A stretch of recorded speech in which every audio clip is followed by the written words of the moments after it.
Welcome to the Tradies in Business podcast with your hosts Warwick Bidwell and Nicole Cox.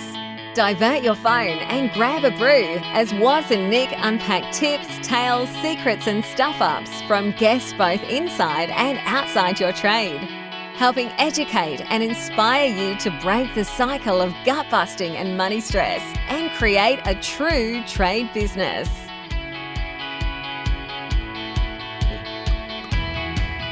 Hi, listeners. Hello. Did you hear my teeth chattering? Coxie's freezing to death in Queensland. Oh, stop it. It gets cold here too. I can remember I won't say fondly, but I do remember your complaining about the cold last year. Toowoomba does have some cold weather, and now I think it's laughable because some of our friends back in Toowoomba like, oh, it's so cold, the wind, it's cold. And I'm like, it snowed in our front yard last night. I look forward to you complaining about how hot it is in Tasmania. I'm worried that it's going to happen. You're going to turn into a snowflake. I wasn't worried about that, actually.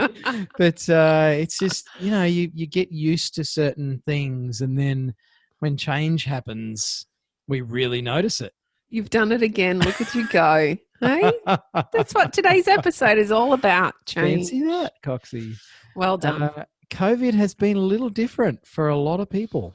It's been nuts. And look, I don't need to tell our listeners what a topsy-turvy, upside down, backwards time this is for everyone. But we've found somebody that will tell you all the things we've been trying to tell you for months now, but it'll come from somebody with real experience, not just us pointing and telling you what to do. And they happen to be in, I think, one of the potentially trickiest parts of the world with this. Well, that we're familiar with anyway. We're talking about New Zealand. They were much maligned with their swift response. Hasn't necessarily worked out as well for them as they might have hoped.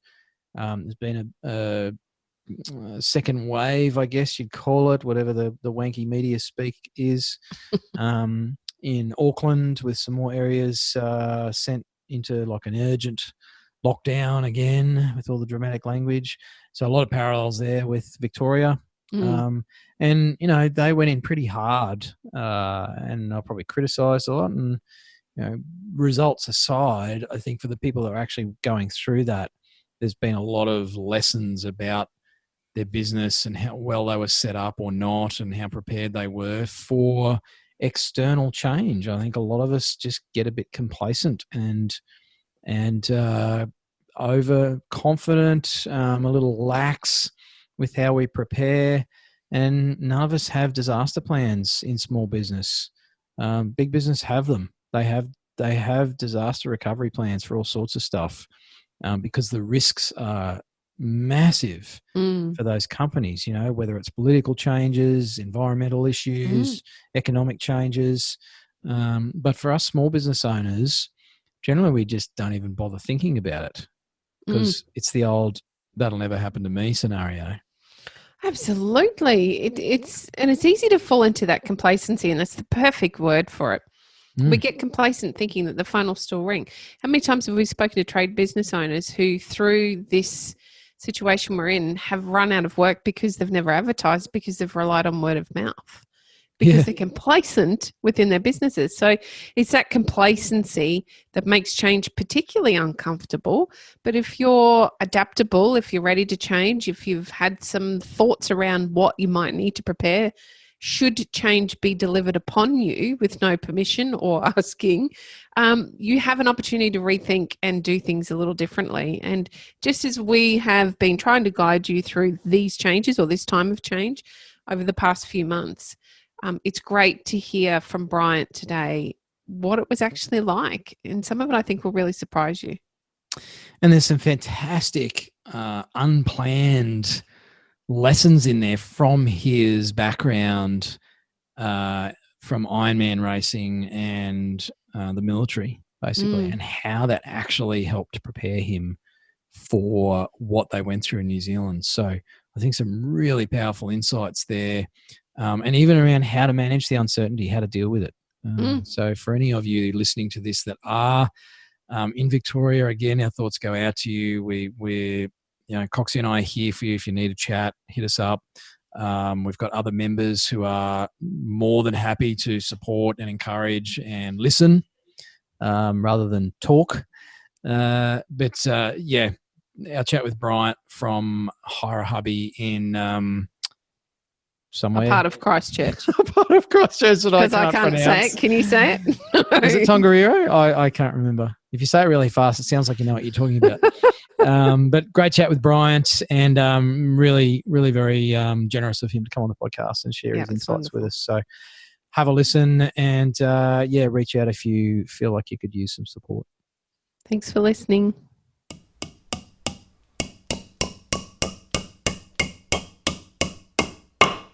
So we are joined by Mr. Bryant Hardy. I think I've got that right, mate. Yep. Is that how you say it in Kiwi? That's how you say it in Kiwi, mate. Right, okay. So that's a universal name. That's one of those easy ones. It's not like, bull or rook. Yep. But you don't have a super thick accent, Bryant, but you are joining us from across the ditch in New Zealand. How are you, mate? Good, thanks for it, Nick. Welcome to the show, Bryant. Thank you for agreeing to join us. Long time listener, first time caller. Well, I kind of got a feeling if you had known how much Warwick could start sledging you right from the get-go, maybe you'd rethink it. Well, Nicole was sharing before we hit record. Sorry to talk over you there, but I'll do that a lot today. Nicole was just sharing you honeymooned in, I nearly said Tasmania, New Zealand. I think it's about the same, actually. I did. And look, the Kiwis were into me the second I got off the plane, and it was brilliant. We did go over in World Cup time, so there was a particular rivalry. However, yeah, it was a lot of fun. Great sense of humour. I got, I think, professionally harassed when I flew into New Zealand at Queenstown. They took me out the back for a drug check of my baggage and everything. And I'm sure that there was a $20 note or something on it because, I was there with a bunch of financial planners for a conference. And, they've pulled me out the back and unpacked my bag and made me take off my shoes and saying, when did you last take drugs? And when was your last smoke of marijuana? And I'm just like, what? No, never. I've never smoked. I've never taken any drugs. I don't even take Panadol, for goodness sakes. And I'm sure it was a piss take. I have no doubt. A well-placed one, I might add. Anyway, Bryant, this is not a show about us. This is an episode to actually chat to you about your work with Hire a Hubby and being in New Zealand. You guys and gals have a fair bit of experience with COVID lockdowns and stuff. I think you've got some interesting stuff to share with our listeners, mate. So do you want to intro yourself a little bit, Bryant, and tell our listeners who you are so I can stop talking? Yeah, thanks. So I'm in Christchurch in the South Island. I own a Hire a Hubby franchise.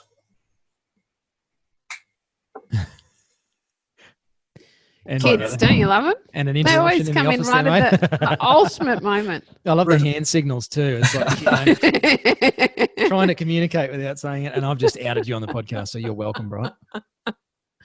Rudely interrupted there.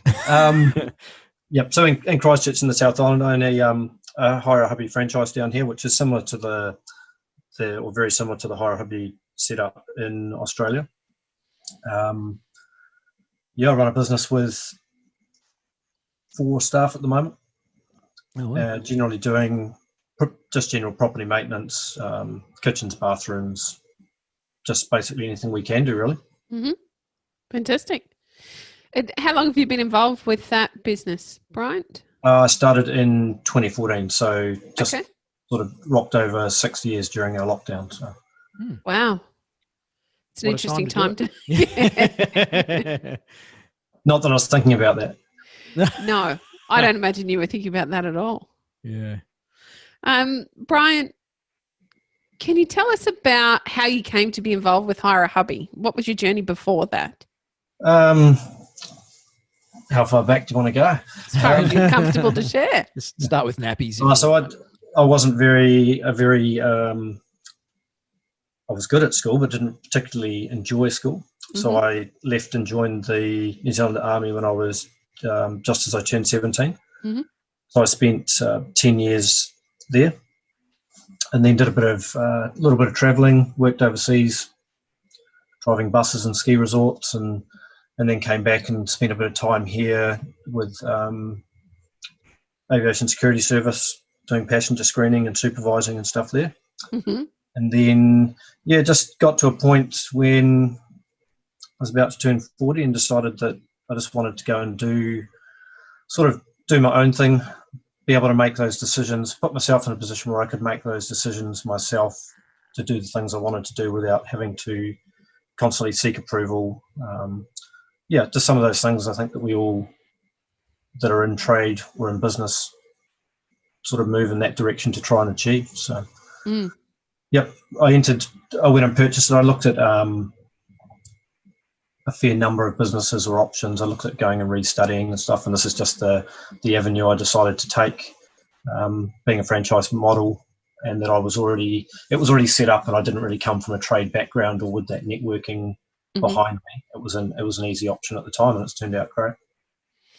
Do you have, were you always good with your hands? Did you have a particular skill set that you brought to the job?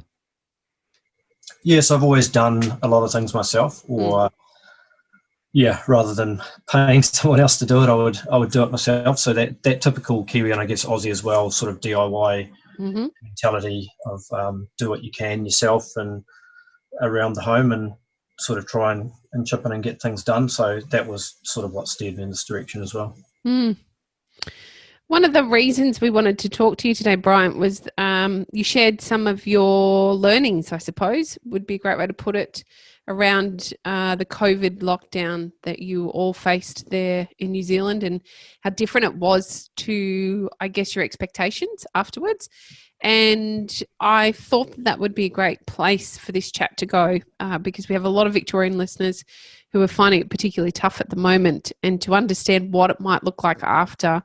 Warwick and I talk a lot about that. However, it's great to hear it from somebody that's actually lived through it. So I wonder if you could tell us, maybe talk us through those various stages, because like anything, there's stages to what you go through, the sheer panic to the acceptance to the understanding of what the new reality looks like. Can you talk us through your experience with maybe just start back from the beginning when it looked like it might be a thing, and how that raised your anxiety levels immediately? Yes, I think first off, I guess everyone over here, our thoughts are with everyone in Victoria, especially with what they're going through, but it's definitely not easy. I don't think, no matter what position you're in, there's no easy way through it. It happened really fast here, really fast. So, our government took a very hard and fast approach, and that's what they've done each time. Let's shut it out, let's get it out, and pretty much try and eliminate it. So we sort of knew something was coming, but they didn't really have time to explain the levels that were going to be involved.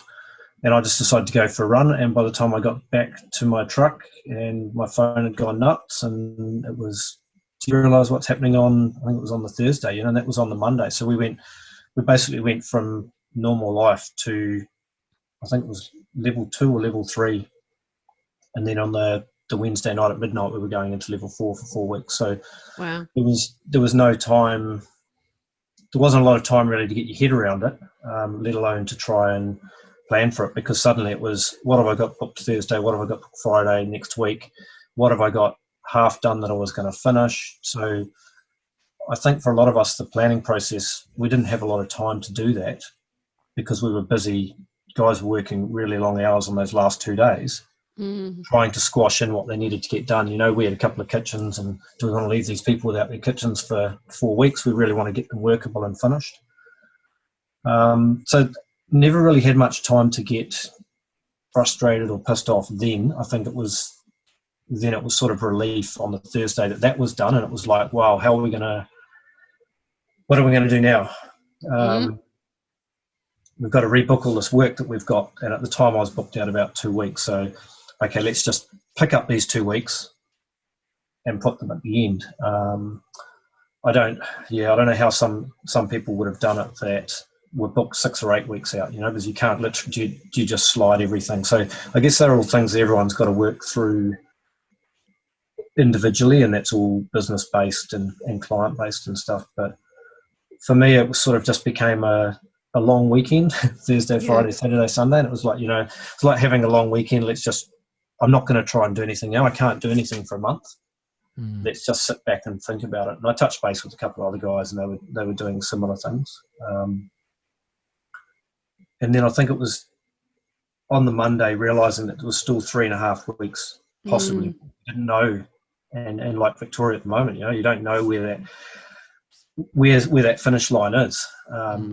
It was just a matter of having to, I think, come to terms with, I didn't make the decision. Yes. It's not something that I've chosen to do. So I think as business owners as well, we put a lot on our shoulders, and we try and carry everything, especially if we've got employees or other people we're responsible to, and clients to a certain degree as well. And if something goes wrong day to day, then it's very easy to put that blame on us, and we have to sort it out. But the position we've found ourselves in is that actually I didn't make the decision. I can't do anything about it physically, and then just sit down and think, how can I make it better to come out the other side? And I think I put in one of those comments, was one of the first things I decided was, let's look at week 5, not week 1. Because I think if I'd looked at week 1 too hard, I would still be in the same position in week 5.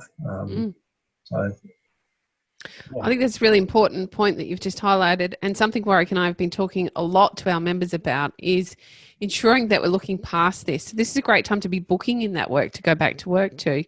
I've heard of other business owners that have decided to take a break. I totally understand that as well. However, when they get to the end of their 6-week shutdown period, if we go back to opening up, they're not going to have the work there ready to bank on to start to fill their pockets again. It's going to take a couple of weeks to start to draw that work up again. So I just feel that it needed highlighting, that you're talking about not getting so bogged down and stuck in week 1, but rather looking to week 5. It's a great point. I think there's so much time, especially with 6 weeks rather than 4, to have that break. So I sort of made a bit of a deal with myself in the beginning that I can't go from, I guess, balls to the wall working in a business every day, doing what a lot of us do and get told off for doing, and long hours, and then go to nothing. So I had to make a deal with myself, and my wife runs her own business from home as well, and she had clients to service and with products and stuff like that. And our daughter was home from school, obviously, so we just had to sit down and work out a plan of, I need a couple of hours a day, you need a couple of hours a day. Let's not cement it and make it the same hours every day, because every day is going to be different. Everyone's moods were different every day. So it was just a matter of making a deal and an agreement, and this is what we're going to do. But for me personally, I had to do a bit each day, and I did that even through the weekends. Every day just flowed through, and I just made a big list, and I had to tick something off every day. And I think that's kept my mind in it, Yes. I think, again, it's another great point to make, keeping some sort of routine similar to what you had before. It's a great way to keep your mind business focused, rather than, it's very important that we all take a break if we can during this time. However, we need to keep business focused and business smart so that we're ready to pick up the ball at the end of this period of time, rather than, what it's like when we've all been employees, or we've all gone to school. School's probably the real classic example. The holidays are over. You've got to go back to school. Nobody wants to go back. Nobody really feels like getting back into work. And without the clarity around what our next 6 months might look like, I can imagine that would be even harder. So if we keep that business mindset turned on, it's an easier transition to make when the time comes. Yeah, I think that's really important. So I tried to do, part of what I put on my list as well was I did that with some of my key clients, so rental property managers, contacts at at the local council I do work for and stuff like that. And I made sure I remained in their ear. So whether it be an email or a call, initially it was a call the first week and just discussed with them, and then it was by email, and that was partly also making sure I understood, not that they understood what they needed, but at that point, but make sure you let me know when you know what your requirements are out the other side of this, because I didn't want to get to the first Monday and have my guys turned away at the door because we didn't have the policies in place or the required paperwork and stuff. So, and I think also keeping in their ear, positive both ways, and also with my staff. So, I did this bit of a Zoom call with my staff each week. They felt like they were on holiday for 4 weeks. Actually, my painter, she redid her whole house. She worked every day pretty much, 8:30 to 5 for the whole way through, and basically did a year's worth of work in her own house. And so she never really had a break, but I made sure I laid it down with them to start with, what my plan was, especially around wage subsidies and stuff, and asked them to come back to me with what their, obviously only as much as they wanted to say, but what their position was with receiving less with a wage subsidy. I actually paid my guys, so it wasn't too much of an issue, but also explained to them, if it went on longer than 4 weeks, this is a position I'm going to be in, this is how it's going to roll down, how's it going to affect you, are we better to change it now and then look at it later and stuff like that. And I think that's paid in dividends now coming out the other end as well. So just the communication and what was communicated. So Bryant, sorry, Coxie. We talked earlier about uncertainty, and there's obviously a hell of a lot of it with this whole situation, and continues to be. How did you make peace with not knowing? Yeah, I don't know. I think it's just something you have to live with, isn't it? I don't know. What can you? It's just one of those things you've got no control over. I from a work point of view, I just made sure that everything was tentatively booked. Nothing was actually booked. It was all our correspondence became, if we're allowed to come back to work, this is what's going to happen. I use an external admin support like VAs. Mm-hmm. So I communicated to her a lot, and that was our decision. If we come out of lockdown at week 4, we've got you penciled in here, but we'll have to readdress it. And I think hard to commit to anything. And I think as soon as if I did commit, it would it would have blown my head up. But I think also just drawing on past experiences and through my life, for me, it's been pretty plain sailing or smooth sailing for the 6 years I've been in business. So I haven't had anything like this while I've been in business. Okay. Don't get me wrong, I've had the ups and downs. I've had the bad months, I've had the good months, I've had maybe one staff member that wasn't totally reliable, but I've never had anything major or anything like that that I didn't have, or that I had uncertainty around. So for me, it was more about looking back and drawing on other things, whether it be time in the military, security, Ironman racing, anything like that, and just trying to draw a parallel with those things to try and, how do you get through those? How did you get through them? How did you figure it out? Let's just put that over there and use it here. Does that make sense? Yeah, and I can see your and I can't remember the name of the cycling program that everyone's on. Like it's like gaming for cyclists. Zwift, yeah. Zwift, yeah. So I can see that in the background, listeners, and I could see the Ironman race bib there. I think, isn't it, Bryant? Yeah. There's a couple of photos and stuff there. Yep. Yeah. So that's the past life. That's the pre-business owner life. Well, it's interesting though, mate, because so much of non-business either prepares us or perhaps weakens us for business, and the same goes the other way around. And I guess when I ask you how do you deal with the uncertainty, and you're like, well, it's just something you have to accept. That's not everybody's perspective on uncertainty in life, no. Let alone COVID. So I suppose, the question that I was going to ask, and you've probably already answered it, is, well, what things have you done that you think might have prepared you to go, well, you've just got to accept it and get on with it, because that's not a standard response from people.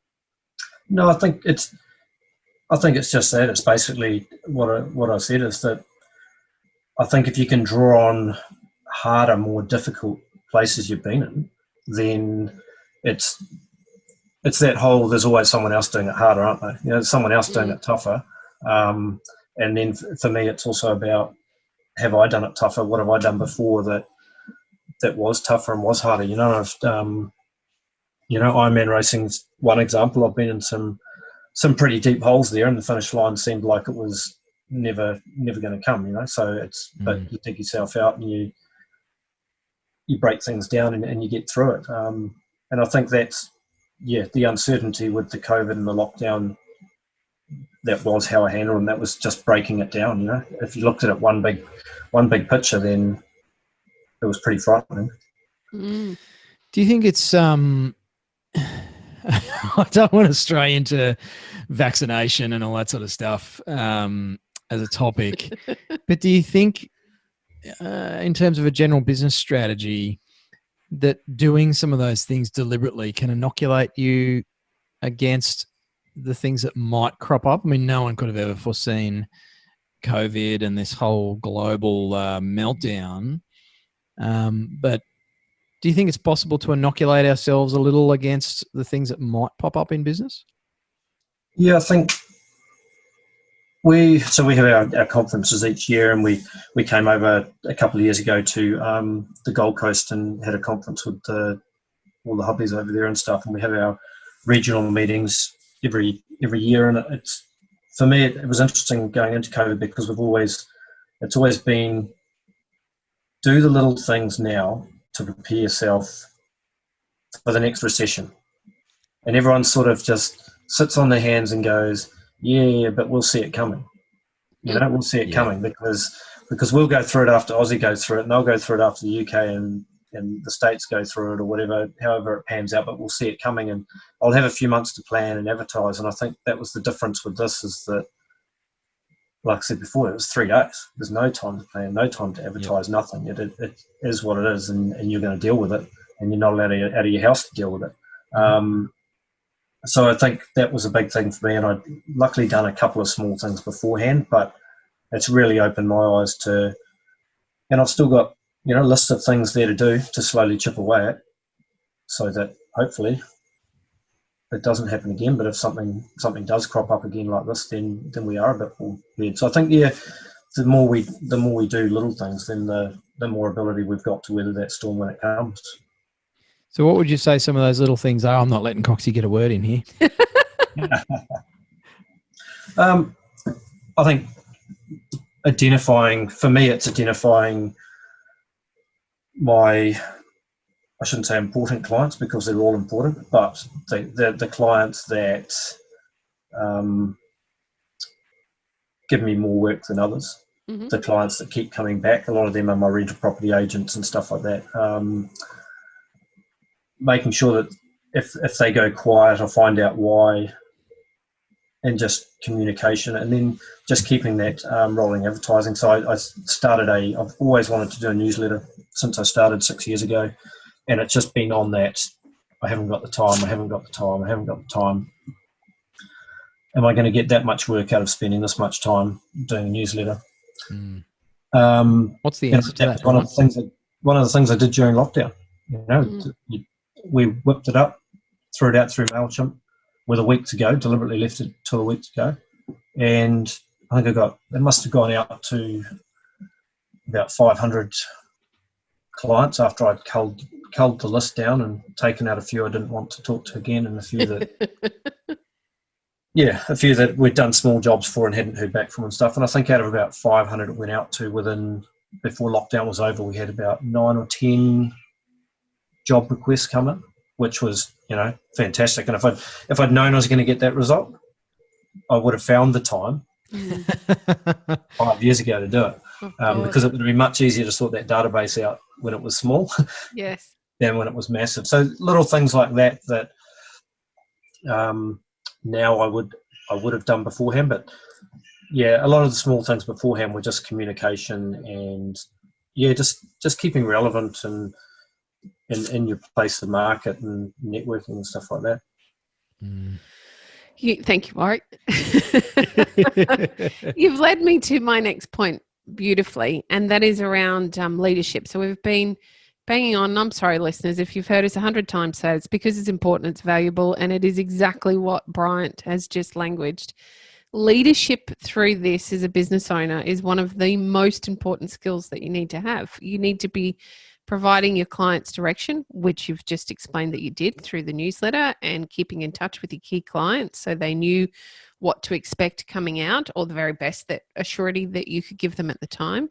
But leading your staff through, so those weekly Zoom calls as well, to ensure that, you know, they were focused and ready with their business mindset to come back to work when the time came. Leadership is, it can't be overstated how important it is at a time like this, and yet it can be really difficult to find that within yourself when you're totally unsure of what is going to happen next. I guess my question then would be around, is leadership a role that you were comfortable in before this, Bryant, or is it something that you sort of found your way through within the lockdown as well? No, I think I'm pretty lucky in that that's been basically where I've come from. I basically had 20 years of that, and like I say, I left school pretty much a week after I turned 17, and was in the army, and I was overseas at 21, and then I was instructing when I got back for unemployed youth over here on a 6-week scheme. So I did 2 years instructing there. So I was doing that when I was 22, 23. So it's sort of something that I've developed quite early on. So I guess I'm very lucky in that toolbox of things I've got to use, I've got those aside already. So I came into business not having any business knowledge, nothing about GST, anything like that. I'd never sold anything in my life, and I'd never sold myself. But I guess I managed to outweigh that with what else I brought in. So when this situation has popped up, I guess I'm lucky that I've got those tools there ready to go, and it was easy for me to sit there and go, if I was my employee, what would I want to know? So it was very easy for me to ask those questions. Whereas I can see someone who's been through an apprenticeship of whatever type, and then decided to go out on their own and has been head down arse up for 10 years or something, and has never had that. I could see how that would be a massive struggle, because it's not something that comes very easily. Well, it does to some people, but to others, it's a very difficult, and especially if the tides are turned on you and the weight's on your shoulders, and you're worried about financial stress and everything else, possibly one of the last things you're going to think about is what would my employees be asking? What would my subbies be asking? So, I guess it's once again comes back to what skills we already possess and we can use. But then there's one other really good option out there, and that's just talk to someone else, isn't it? Yeah, I don't think you're ever alone in business, even though you feel like you're alone. Yeah, for sure. And your posts within our group really showed that they're not alone. Our Victorians who are really struggling, they're surrounded by an entire country, and our cousins across the ocean who are very supportive and here for them, so they don't need to feel alone. We can ask questions. You can put your hand up and say, I don't know what to do. I don't know how to reassure someone. I don't know how to lead my clients through this. Can somebody give me some advice? There's always somebody there to help you out. It doesn't need to be as lonely as it feels. I'm really interested to know, you've got some great self-reflection over this time, Bryant. Is there anything you think you didn't do that you should have done in your lockdown period? I probably had more time off. Taking the opportunity to do some more training and some more stuff around the house rather than watching Netflix. I think there's always more we could have done, but in myself, I'm happy with the amount that I achieved. I achieved probably more really looking into my business and listening to podcasts. And I'm not a big book reader. I can read a book and then not remember it. So for me, I listened to I've forgotten it already. Mike, what did he say his last name? The Profit First. Yes. Oh yeah. Yep. So I listened to that and got my head around that, and and sat down and looked at numbers within my business and delved into that and made a few changes there. So for me, I'm pretty happy in what I did do because I achieved so much in that month. And then we really hit the ground running as soon as we were open again. So I really haven't had time to look back now on the last 3 months and say, you should have done that, or I just haven't had time to think about it. Great point. And again, you've led me exactly. It's like we've got a script and we're all reading the same thing, and yet none of us do. I'd love you to explain for our listeners, give them a bit of hope. What did it look like once you were actually able to open back up again? Confusing, painful. There was, and I guess every business is going to be different because we're all doing different things and we've got different staff and different requirements. But I think the main thing here was just the general confusion. And Nick, we were saying earlier about the confusion you've got over there about different states doing different things and different levels meaning different things. And we were very lucky in that we've got 4 levels in a country that did everything at the same time. But there was still so much confusion, and it's happened this week as well when we've gone back to level 2 and Auckland's gone back to level 3. There's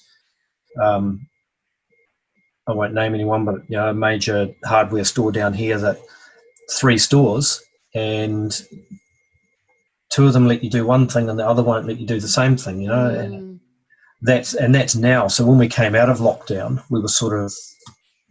we had only communicated with people via, electronic or talking to them. No one had physically, and stores were sort of ramping things up, and you'd go into some stores and they were the same and other stores were different. And then because it went from our level 4 to level 3, we had to order things through our reps, and then we'd have to park in a special car park and they would bring the stuff out to us. And I think you guys have already been through that going up to, whereas for us, we hadn't experienced that before. So suddenly we had big stores that never had it that went to click and collect, but none of us had, as trades had click and collected before. And it was just, that was really frustrating.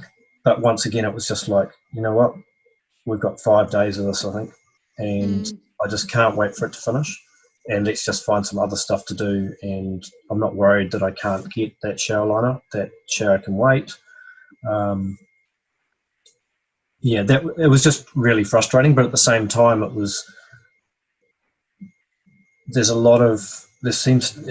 busier than ever, and I know a lot of other guys are as well. I don't know whether it comes back to, it's hard to pinpoint. Does it come back to some of the stuff I did during lockdown? Does it come back to, from my side, national marketing, or does it come back to people that aren't travelling?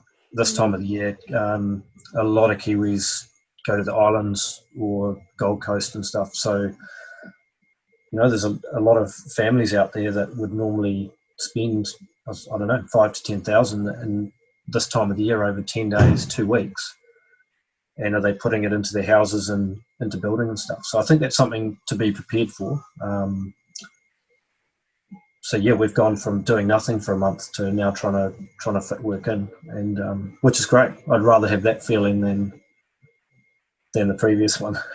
Absolutely, choose your stress. I know which one I'd prefer. I had a question, now it's gone and left me, because I was looking at Warwick and wondering whether he was going to jump in and ask my question. I was going to, and usually does. You made sure I didn't. So sorry, you're on it's your up own to there, you. Coxie. Yeah, right, I can't remember. I lost it. Say something intelligent, mate. Make it sound good. You're relying on a Kiwi cousin to bail us out of a hole? I don't think. Yeah, I know. Look, I did have a question, and it relates to what you've been talking about, mate. But lessons.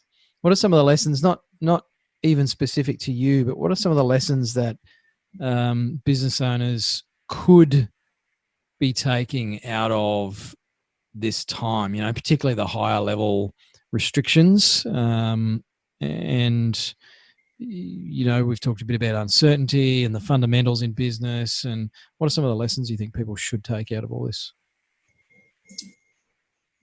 You just need to be prepared, I suppose.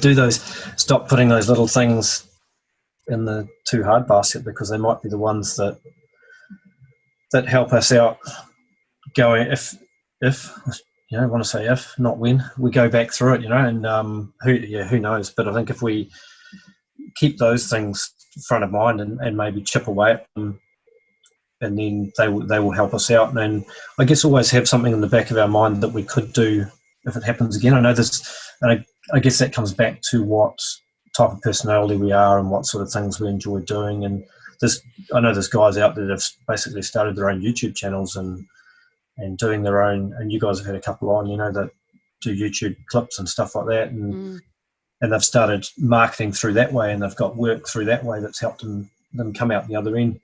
For me, not my thing, but I guess if we've got some stuff sitting there ready to go, a few email newsletter campaigns, maybe, Bryant, stored away ready for later. Yeah, be on top of that database so you don't have to spend a week transferring it to an Excel spreadsheet and going through and deleting names out and duplicate email addresses and stuff like that. It'd be so easy if it was done. Sounds like hindsight's a marvelous thing. So, Bryant, going back to a younger time in your life, perhaps one of those I'm only 20, can't you tell? Ages. I'm a 20-year-old business owner. Only a couple of years back, mate. You should be able to remember pretty easily. It was a fascinating exercise that I did years ago as part of a personal development course, I suppose you'd call it.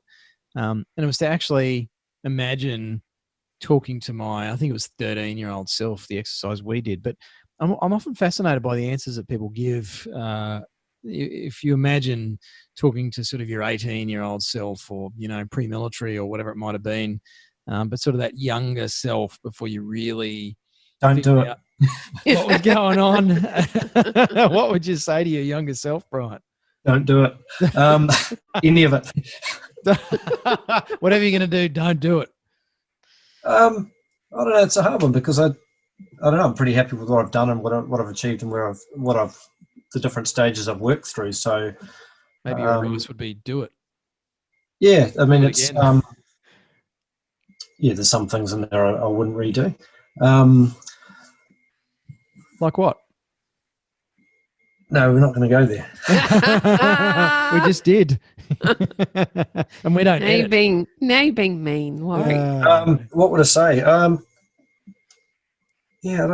I've never actually reflected that far backwards and really thought about that. I've sort of always been head in doing what's in front of me and following the decisions I've made. So part of me does wish. When I joined the army, I joined as artillery. So I had quite a moment when I was sort of about 8-9 years through that I wished maybe I'd core changed at the beginning and got a trade.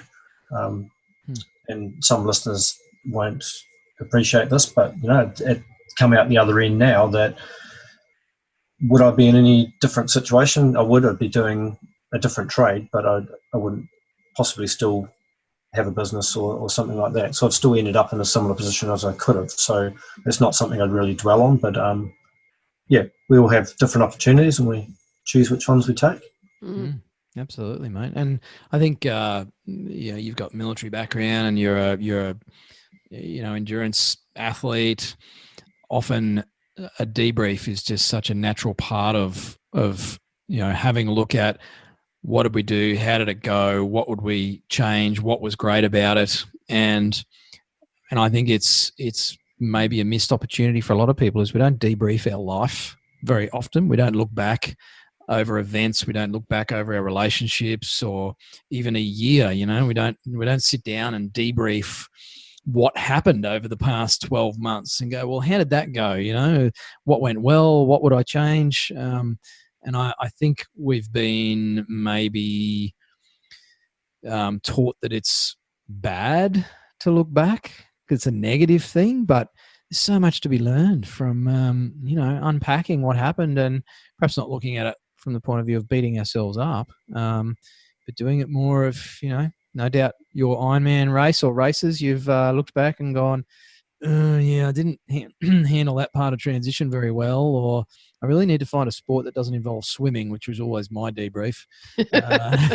because I suck at that, but I kept going anyway. But yeah, it was just interesting. I mean, would you have any key debrief points, Bryant, if your life had been a mission? No, not on my life. No, but I think you're exactly right though. And once again, like leadership, I think that's probably something that I take for granted, and that just comes to me because I was taught it very, very early on. And every military exercise, you're right. There's a debrief, and then debrief after debrief on, there's a range day, there's a debrief, there's exercise, there's a debrief, and we find it now in basically like a health and safety investigation. It's like a debrief on what happened if something happens. And so yeah, all the way through. And yeah, you're right as well. Like Ironman racing, you do one race and then you always say you're never going to do another one at the finish line, and the next morning you've signed up. Yeah. And to get through next year, you sit down and you look at your splits and your times, and you go, well, would I achieve more in the pool if I didn't in the swim if I did more training in the pool? Probably not. How much more cycling do I need to do, or should I go harder on the bike and then I'll blow up on the run? So I think it's exactly the same, and it comes back to I guess business practice as well of back checking jobs, and a lot of us don't like doing back checking of jobs when they've gone wrong, because we don't want to see where they've gone wrong and take that blame. And I'm terrible at it. I'd rather just say, yep, it never went well. I know what didn't go well. I'll do it better next time. I don't really want to delve into it and really have to know what went wrong, but in my mind I know what went wrong. So I think it's just, if you can debrief everything, then yeah, it just helps so much going forward. But you can't dwell on those things that are in there. The same as staff. Staff stuff up. They stuff up. If it costs you, it can cost you a little bit. As long as you deal with it and they know where you're at, and you've debriefed it, then hopefully you can only hope that it's going to make an improvement and it's not going to happen again, can't you? Correct. Very true. Coxie, would you like to say anything on our podcast?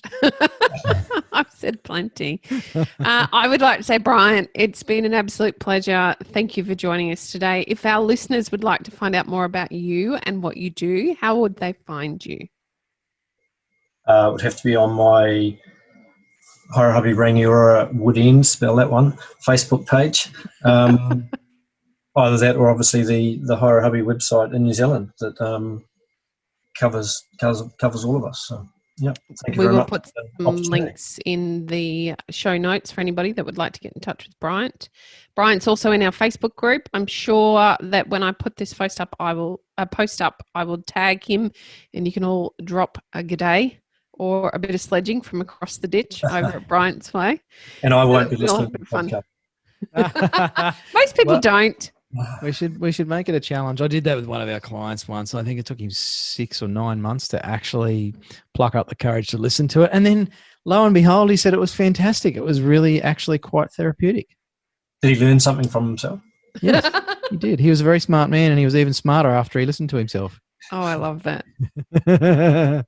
Mate, thanks for coming on the show. It's been a pleasure. Always nice to sledge a Kiwi and a cuzzy from across the ditch.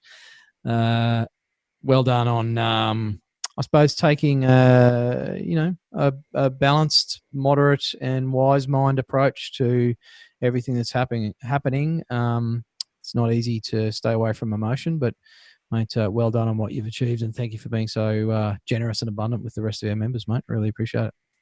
No, thanks very much. It's been a pleasure. Hopefully it's the end. We don't have to go through it again. Yeah, yes. I agree with that.